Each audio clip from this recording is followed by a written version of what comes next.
Good evening, and welcome to Daybreak Warriors Navajo Word of the Day. Today's Navajo Word of the Day is going to be newspaper.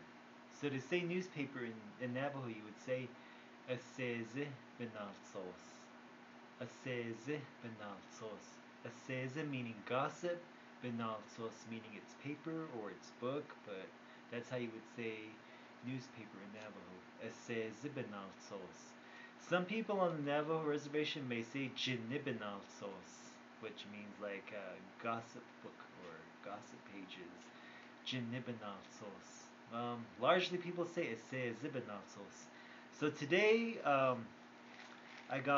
was able to get myself into the Navajo Times. Thank you to all my YouTube subscribers who helped me get into the Navajo Times, and I hope you're learning a lot about the Navajo language. And I'm glad that you're watching these, and I hope you're getting a lot out of them. Thank you, Ahehe. And that's today's Navajo Word of the Day. Aseezí Binaaltsoos. Newspaper.